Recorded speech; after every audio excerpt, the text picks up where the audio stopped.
Hello interwebs, I hope you're doing well. For today's Friday video, instead of doing my usual bigger production and heavily edited video, I wanted to scale back and do something a little bit smaller and intimate. Because today, March 26th, marks what would have been the 90th birthday of the late legendary Spock actor Leonard Nimoy. And in honor of that, the city of Boston, where he grew up, declared today to be officially Leonard Nimoy Day. And I wanted to take a moment today to recognize that. But so much has already been said about Leonard Nimoy over the years, mostly because there is so much to say. I mean, the man was an amazing actor who not only created one of TV's most iconic characters, but performed numerous other amazing roles in The Invasion of the Body Snatchers, Mission Impossible, Transformers, Fringe, and so many others on TV, film, stage, and audio dramas. He was a talented director, even directing 2 amazing Star Trek films, 3 Men and a Baby, and several TV shows. He was also a producer, a screenwriter, a book writer. Hell, he was even a singer who made one of the nerdiest and most 60s things ever to exist. He lives in a hobbit hole and everybody knows him, Bilbo. Believe me, my inner Lord of the Rings Trekkie was freaking out when I found that video as a kid. But Nimoy always seemed like a man who had a strong sense of humor and care about his craft. But he was also an amazing activist about so many issues, and someone who pushed for things like the space program. He was also a veteran, and a man who seemed to care deeply about how he was privileged to touch the lives of so many in meaningful ways. And he was also a father. There's really nothing more I can say to add to that deservedly endless amount of praise that has been said about his body of work and who he was in his life. And so, considering that, I just want to use this video to take a moment to share what he meant to me, personally, in ways that he could never have known, but I still hold dear to my heart to this day, years after he's been gone. The first and most obvious thing for me is the character of Spock. I mean, if you're new to this channel, you know I like Star Trek, just a little bit, just a tiny bit. And there is nothing more Star Trek than Spock, a character who lived for exploration and scientific adventure, a person who, despite his seemingly logical cold exterior, was deeply caring underneath. A man who always, with some sardonic wit, believed in the betterment of humanity and civilization, that we always could be the best of ourselves. That, more than anything, is what draws me to Star Trek, and his character embodies that perhaps more than any other in the entire franchise's 50-year history. But it was Nimoy's depthful performance, and how he grew that performance that meant so much to me.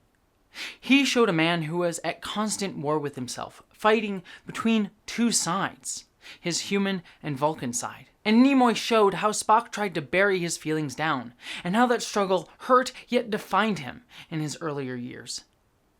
That struggle, I identified with so much in so many ways in my life. Like how Spock buried his emotions, I buried my feelings about being LGBTQ, about being transgender, about being bisexual.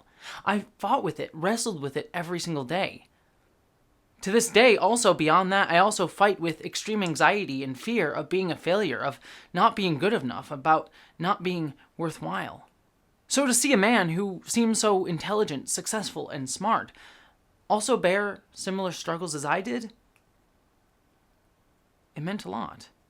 And to see that character grow through Nimoy's performance, so that his final major appearance in a Star Trek film, he says this: "Put aside logic. Do what feels right." We know over the course of years that he has come to accept that emotion and logic, that struggle that so defined him as a kid, as a younger person, is just part of what makes him a beautiful person. That struggle is him, and it makes him wonderful. And knowing that, it helps me remember that my own struggles, my worries, my pain, are also what makes me beautiful too.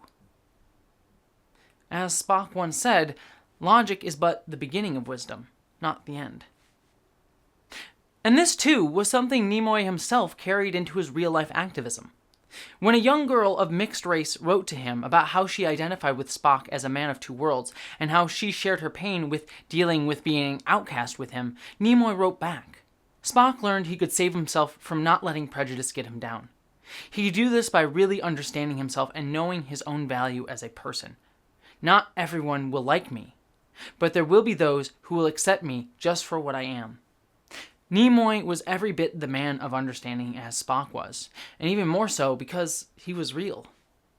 And he taught me, through events like that and others, that I am okay, that I'm good for being who I am, despite the fact that so much in this world is telling me that I'm not, for the different identities that I have that are marginalized. I remember watching Spock as a young kid and seeing his struggle, not to mention a person who was autistically coded with traits similar to my own, and I just saw a person that got to exist in that world and got to be successful in that world, that got to be loved in that world. Nimoy was the first person to give that to me. The first of many, especially within Star Trek with characters like Dax and Seven of Nine, but Nimoy embodied that ethos both on screen and off in such a way that initially drew me to the series, and it changed my life in a way no other character could have. Even more so, he taught me how to push that forward in order to help others. Nimoy constantly fought for those around him, those who didn't get to be heard because of who they were. Reportedly, when Nimoy learned that his Trek co-stars weren't getting paid equally as everyone else, he fought with the executives to change that. More famously, when Nimoy learned that on Star Trek the Animated Series, which helped keep the Trek excitement alive after the original series was cancelled, that his cast members of color, Nichelle Nichols and George Takei, weren't going to be hired for the show, Nimoy threatened to leave the program unless they were hired. Star Trek has always been a show about inclusion and diversity, and Nimoy used his privilege and power to ensure that that would always continue, not only on screen, but behind the screen as well. Both Nichols and Takei have been strong advocates. Their voices have meant so much to both of their communities that they come from, the Asian American community and the Black community, for example. And Leonard Nimoy by no means allowed them to have that voice because they were strong-willed and amazing and vocal people even without him. But his act to stand in solidarity with them and with others around him, with those whose voices were not being heard even when they should have been listened to most of all, reminds me that no matter what, it is my duty to constantly try to fight alongside others, to try to fight alongside others who are more vulnerable than I am, to listen to others who are more vulnerable than I am, and to never forget that this world is a world of community, of love for each other, and that we can only move forward if we move forward together, or not at all. And that we can't fight battles against racism, sexism, transphobia, homophobia, or anything else if we do it alone in our own little bubbles. It's not about benefiting ourselves and our own specific communities, but benefiting all of us, because we make each other stronger. And Nimoy, like Star Trek as a whole, embodied that too. And it's something that I try to hold to myself. But I want to end on a smaller, less grandiose note, because Nimoy also taught me the value of a good story, to soothe and comfort us, to make us feel less alone. We all tend to talk about Spock when we talk about Nimoy, but honestly, one of my favorite performances by Nimoy is in his audio drama production company he formed with John Delancey called Alien Voices. With Alien Voices, which all of you should check out because they're amazing, Nimoy helped create some wonderful audio dramas based on key works of sci-fi like The Time Machine or The First Man on the Moon, and I loved these things. They are so good, guys. If you haven't listened to them, you need to right now, and if you need a Star Trek reason to get into them, he did one with Delancey about Spock versus Q, and it's fan-frickin-tastic. But for me, it's the other non-Trek ones that I love the most, because ever since I was a kid, I can't fall asleep without a story. My dad used to come into my room and read me The Hobbit as I slept. That's why I have a Hobbit tattoo on my shoulder, by the way. But that led to me needing to hear a familiar voice, a friendly voice, to read me a story. It comforts me in a way like no other. I have a lot of insomnia, and it's very hard for me to get to sleep at night. To this day, I get anxious trying to sleep without a story, and I often listen to audiobooks to fall asleep. And despite having heard the Alien Voices audio drama literally hundreds of times since I was a kid, I still listen to them to this day at least once a week to help me sleep. To hear a familiar voice reading me a story, the voice of Leonard Nimoy, A person whose voice will be familiar to me for all of my life, to the day I die. Even though he is past, he will never be forgotten. He has changed the world demonstrably. So few people get to say that they changed the world overall, and he did that by being kind, by being good. And so I try to live my life one moment at a time, trying to emulate that struggle towards trying to leave kindness in the world that Nimoy embodied.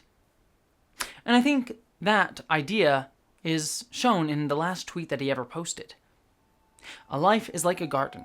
Perfect moments can be had, but not preserved, except in memory. Nimoy will always be here in our memory as a perfect moment, even in his imperfections. I never got to meet Nimoy. I never had that privilege, though I wish I had. I'm always jealous of hearing people saying that they even got to meet him for a moment. But he never knew me. But the man changed my life like he did for so many countless others, some of whom aren't even born yet. He left a mark of goodness on this world. He wasn't perfect, no one is, but he strove to be kind, caring, thoughtful, and fought alongside those who needed to be heard. All things that I try to hold myself to today. But more importantly, despite having never met, I will say that he was, and always shall be, my friend. You are the creators and the curators of your own lives.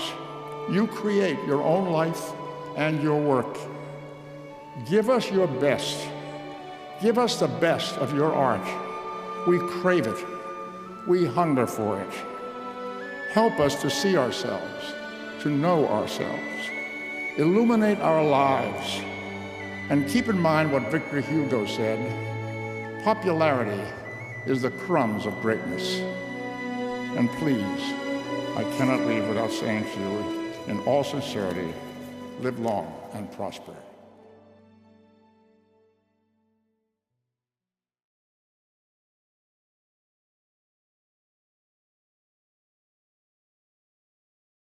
Thank you so much for watching. Just doing the usual YouTube prayer really quickly. Like, comment, subscribe. I'd love to hear your thoughts and stories about Leonard Nimoy. But beyond that, I hope that you, as always, live long and prosper. Patrons, it is time to assemble! Catherine Lambeth, Miranda Janelle, Ashley Allen, Bokikio, Eli Bergmoss, Ashlyn Solstice, John Cool, Greg Gillum, Stephen Kleinard, Chamomile T, Randy Thompson, Wellington Marcus, Boyd Earl, and Marybeth Earl, Stephen Schuhart, Wayne Twitchell, Auntie Kate, 808, Rick Osborne, Dominic Noble, Ish the Mad, Buttoneer, John Steele, Meadow Whisperer, Gavin Robinson, Michael Beam, Munir Amlani, BBD, Jason Knott, Hannah F, Andrew K, Bree Beecher, Jasmine, Sky Skinner, Maeve, Skylar Gray, Flynn Nathan Steele, Tiffany Danger, Sean Piper, Geek Filter, Jane Packard, Wen Dizzle Bizzle. Why do I do this to myself? Sarah Bystem, James Karate, Jacob Tovar, W. Randy, Edie, Mari Neckar, Bush, Celestial Dawn, Din, Mark the Edge, Pissed and Twisted Garage, Lily, Polly Mina, Laura Demo, Liza, Nikki Gordon, Bloomfield, Andrew, Lamaro, Zone 1 Librarian, Jenny Mabel, Michael Hardy, and finally Corey Honkanen and Vale. Done. Alright, not my best patron rap, but I figured it would still be fun for you to see all my failure on screen, immortalized in every video this month. Also, I know I mixed Captain America and Superwoman. Deal with it. But thank you, honestly, to all my patrons. I really appreciate all of you, and you really mean a lot to me. I would not be able to do this without you. Thank you so much for supporting me being an absolute dork and weirdo. I wish you all the best.